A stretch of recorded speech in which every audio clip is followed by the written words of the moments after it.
I had no idea what mental retardation was when I started my family. And until Ricky was diagnosed, I thought it was something that happened to other people, but not someone like myself or husband. I was in for a surprise and for a ride that took me from being a stay-at-home mom to working in Michigan, New York, and Texas, in institutions, large private residential facilities, and finally in my own business. At every turn when I thought, this is it, I'm not going to make it, that angel on my shoulder would show me the way. I know this sounds corny, but that is as good an explanation as any other for how did this happen. In my early days, I worked at a state school in Michigan, where I developed a feeding program to serve persons who were twisted and bent in a manner making it difficult to eat.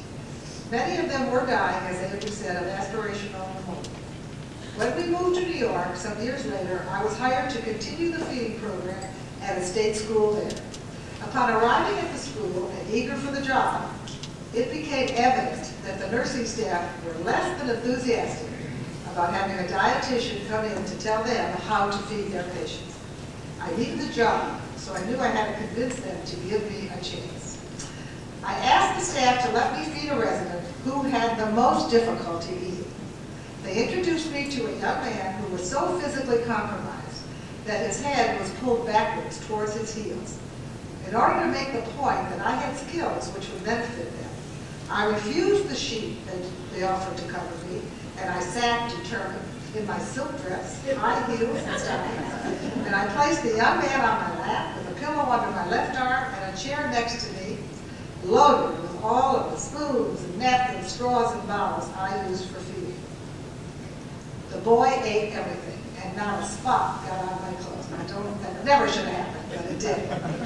That angel. The staff was convinced I got the job, and from then on, I had total support. It was not long after that, by expanding upon my work in the area of feeding, I moved into related areas of care, from changing a person's environment to creating the appropriate behavior management program. Looking back from this vantage point, I can see that with each new job, I was building a strong foundation for what was to come next. It was many years later, after moving to Houston, and with all of my other children grown and out on their own, Stan and I decided to move Ricky to Texas. I was working in a large private residential facility, and we tried having Ricky live there, but it turned out that a large resident was not right for him. I resigned my position and took Ricky home to live. One holiday, when all of my children were visiting, my daughter said, "Who's going to care for Ricky if something happens to you or Dad?" I stated that I did not know. Her response was, "Why don't you start something?" I said, "Oh, don't be ridiculous. You have no idea what you're talking about." But after they left, my husband and I sat around the kitchen table after everyone left, and we talked about the possibility of creating a place for people like Ricky, who others did not want to serve because of their aggressive and impulsive behaviors. We thought that 25 years of experience should prepare me to undertake such a project. The angel was really working overtime when we started Vita-Living because there were so many hurdles to overcome.